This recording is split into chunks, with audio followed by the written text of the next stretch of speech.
Hi there, I'm Dr. Chung and welcome to your friendly proctologist.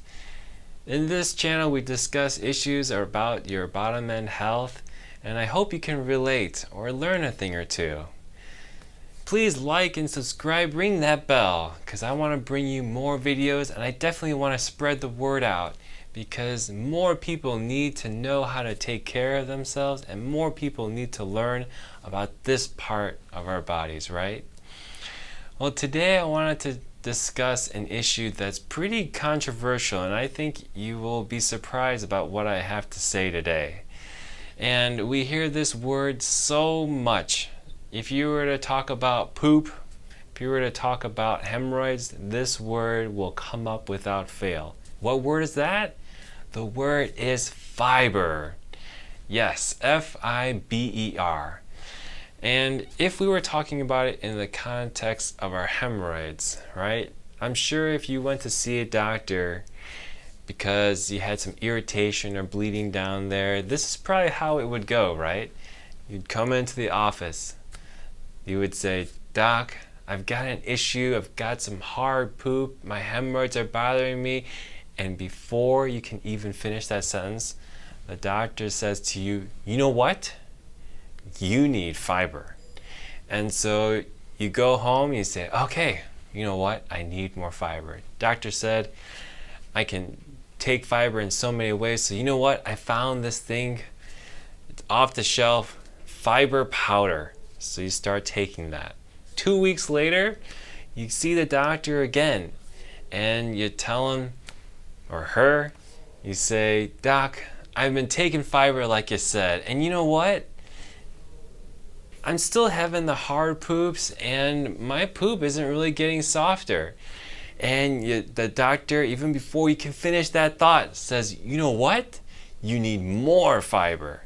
How many of you have been in that situation? How many of you had tried your best to follow the doctor's orders but find that with this fiber thing, it seems like the more you take, it doesn't seem to be getting you better? Or you're taking some, but it hasn't made any difference. Why is that? Let me go into something a little bit here. In my opinion, there's a little bit of a conspiracy theory on fiber. And so what do I mean? I mean that when pharma, when the food industry makes a product, big corporations, and they get a good message behind it, all they want to do is push the product, market, sell, sell, sell.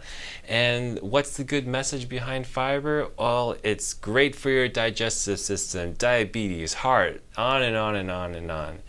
But the thing that they don't tell you is the amount of fiber you need is different from person to person, and that the more fiber you take, it's not necessarily going to make you better. So should you read the instructions on the back? How should you take fiber? Well, let's go into that. According to my field, and I just want to talk about the specifics within my specialty, and we often prescribe fiber because we want to get the poop softer, right? And so we say, well, add additional fiber. And so why is fiber so widely praised? It's because the way fiber works is fiber will keep the water in your poop and then make a hard stool into a soft one. When you have diarrhea or watery stools, fiber actually groups your stools together and then makes it into a soft one, right? And so people will say, "Oh, this fiber, it's brilliant." So everyone should be on it because no matter what stool you have in the beginning, fiber is going to make you better. And so that's why people automatically, without hearing your story, may automatically assume that you're lacking fiber, or they'll say, "You know what, you just need more of it, and then you're going to be better." But let me tell you about the side effects of fiber, okay? Fiber can make you gassy. It produces gas when it's digested by your bacteria in your gut. It can make you feel bloated. Some people can visibly see that their belly is bigger. I've heard people tell me that they're literally pregnant, and actually when I feel their bellies, yes, there is bloating, it feels a little bit tighter. You can get cramping, you can feel it because your intestines are more active with fiber and so they're pushing things along. You can get even stomach pains every once in a while as well. Fiber also makes you poop more often. So some people will say, I used to poop once a day, but once I started this fiber stuff, now I'm pooping 2-3 times a day.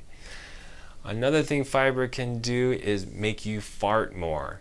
Like I said, it produces more gas, so where do you think that gas is going to go? Well, it's got to come out your bottom end, right? And so that can be a little bit embarrassing. What else can fiber do? Well, fiber can actually make you constipated. Yeah, you heard it. How does it do that? Well, number one, if you don't drink enough water with fiber, the fiber needs water to make your poop soft. And so if it doesn't get the water, it can't perform that action and therefore will make hard stools. Some people take their fiber at night, and that, in my opinion, would be better served in the morning, because you should take a tall 8-ounce glass with water, with fiber in the morning or whenever you take it, but then during the rest of the day you're drinking water, you're hydrating yourself. If you take it before bed, you go to sleep and for 8 hours or so you are not drinking anything. So people can wake up with a hard stool that may be difficult to pass. Another result is you can have this mixture of stools, okay? You'd think that poop is sometimes just either completely hard or completely loose, but fiber can give you half hard and half soft stools. Yes, you heard me right. It can even create things that are mixed like that. And so when I hear a patient having these sorts of issues, I say, you know what, how much fiber are you taking? And if I hear them bulking on the fiber, I'll say, you know what, I think you should probably take off some of that fiber and let me know how you're doing. And guess what? It's very often the culprit. Sometimes too much of a good thing is not a great thing. One more thing that fiber can do that's not so friendly is, remember I told you it groups the loose stools? Well, that grouping effect can happen with even soft poop, and it can make your stools huge. I mean wide. So when you're trying to pass it, you have to push down because otherwise it's not going to fit. You have to actually stretch out your bottom end, and many people will get fissures from lots of fiber because it's so big, and sometimes it's even hard and big, or they get hemorrhoid irritation because it's just really irritating and scraping up the insides. A really unfortunate situation, and I think that some people have, some clinicians unfortunately have fallen into that marketing that more is always better, especially with fiber. And I don't agree with it. I think it needs to be custom tailored to the person, and it really needs to be taken in a gradual, from very, very small amounts, like try a half a tablespoon at first. And then every 3 days, see what that result is. Add more if you think that it's not helping yet, not creating soft stools, or take out if you find that the stools are making your stools harder or getting it too big or worse.